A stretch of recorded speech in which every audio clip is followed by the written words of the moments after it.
Le jour se lève.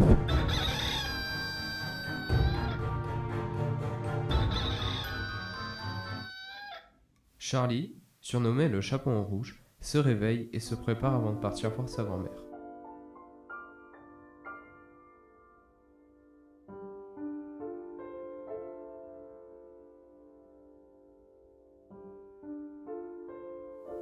Charlie est issu d'une famille de 4 enfants. La seule famille qui leur reste est une grand-mère. Cette dernière est un peu malade. Après leur cours, chacun à leur tour, ils se relaient pour lui rendre une petite visite chaque jour.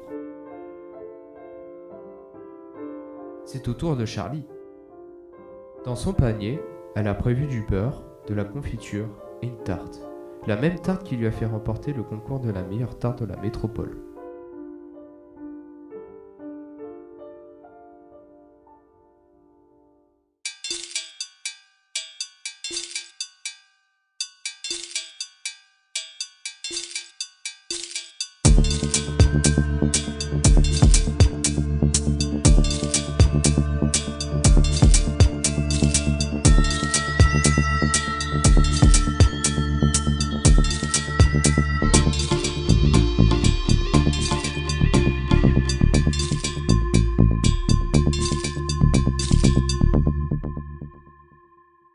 Elle quitte son logement, passe naturellement devant les nombreuses caméras de contrôle de la vie équilibrée.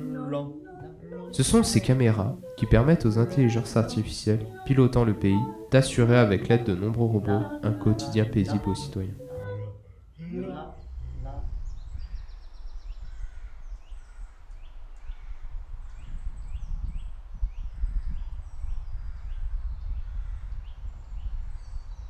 Lorsqu'elle traverse le bois sur le trajet pour aller chez sa grand-mère, elle prend peur. Semblant être suivie, elle se retourne plusieurs fois, ne voit personne et accélère le pas. Un jogger arrive au loin, elle espère un peu d'aide pour la rassurer. Mais arrivée à son niveau, alors qu'elle l'interpelle, celui-ci ne s'arrête même pas. Ce dernier, casque sur les oreilles, est en pleine communication virtuelle. Il ne l'a même pas vue. Il court en produisant une suite de sons fort agréables, proche du chant, mais dont le sens n'est pas accessible à Charlie. En effet, il est assez fréquent de voir des gens déambuler en produisant ce type de mélopée. Une méthode artificielle imaginée par les IA pour apporter un peu de calme aux citoyens. Charlie a naturellement été doté de cette capacité à mettre les personnes en situation de chant apaisant. Une aptitude précieuse dont disposent très peu d'individus. Elle n'en a que très rarement fait usage. De plus en plus inquiète et effrayée, Charlie cherche désespérément un abri.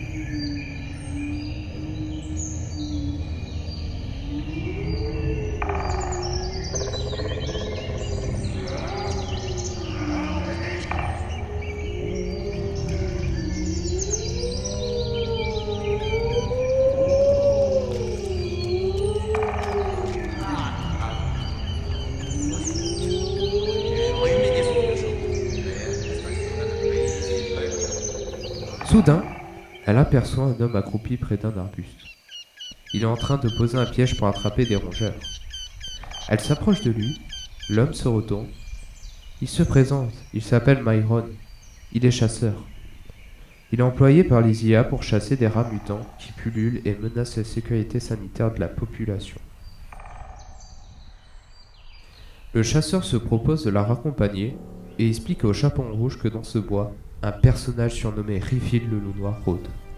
Personne ne sait qui il est, peut-être un mutant.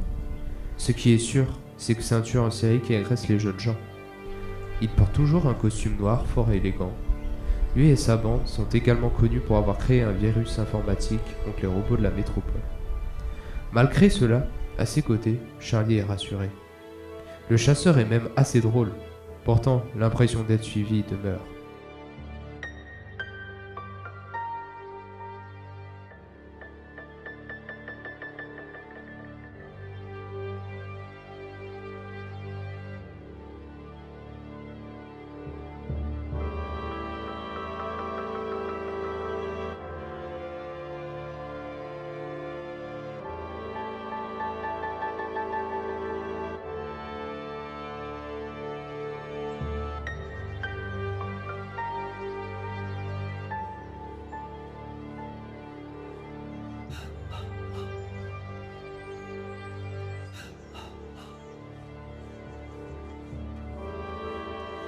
Soudain, à la sortie du bois, elle aperçoit 2 petites lumières rouges semblables à des petits yeux.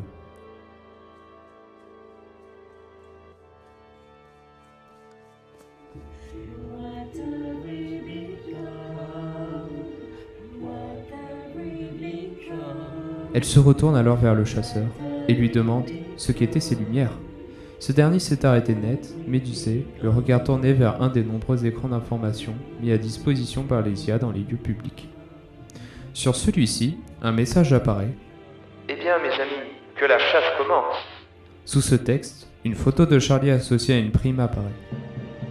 Le loup noir a pris possession des systèmes numériques de l'IA. Le chaos est en route. Le contrôle de la vie équilibrée est désactivé. Les prédateurs n'ont donc plus de limites. Un seul espoir pour le chaperon rouge, rejoindre au plus vite avec ses frères et sœurs la zone dénumérisée, où habite leur grand-mère. En effet, le loup noir et ses prédateurs ne peuvent bénéficier d'aucune aide dans cet environnement trop hostile pour ces geeks. Ils n'y mettent donc pas les pieds.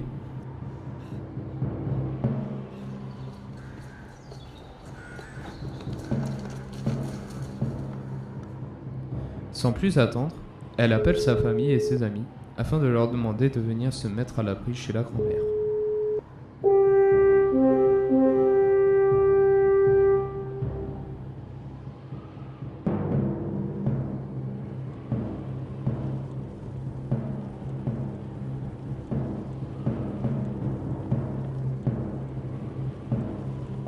Cachés dans le bois, le chasseur et Charlie attendent leurs amis. À la grande surprise du chaperon rouge, la première personne arrivée est la grand-mère. Étrange! Elles sont plus grandes que d'habitude.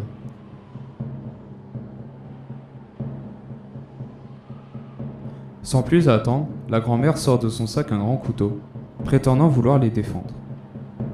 Les frères et sœurs arrivent enfin essoufflés. Ils se serrent les uns contre les autres, heureux de se retrouver.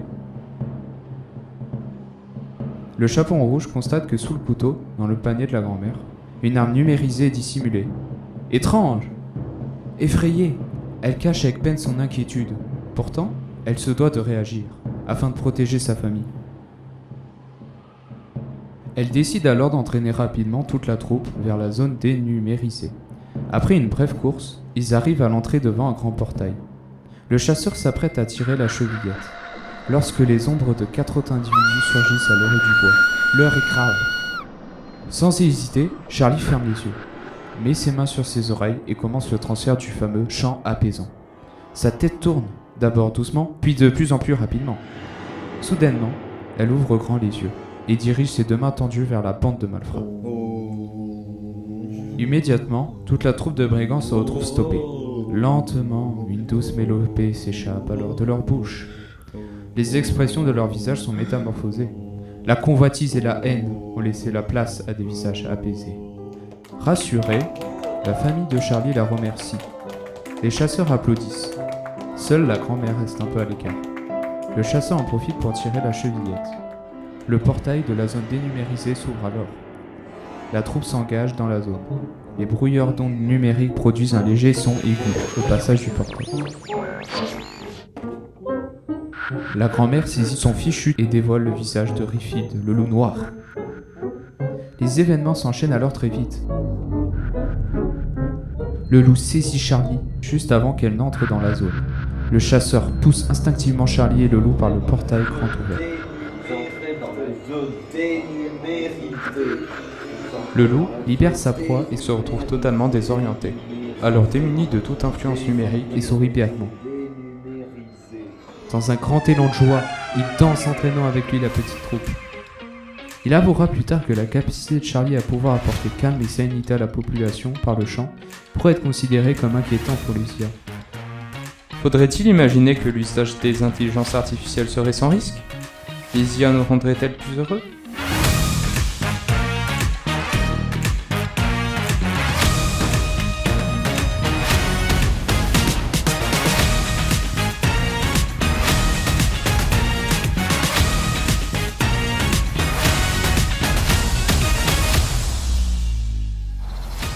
Voilà.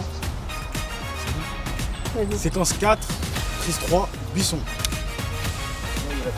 Séquence 5, prise 1, le panneau. Prise.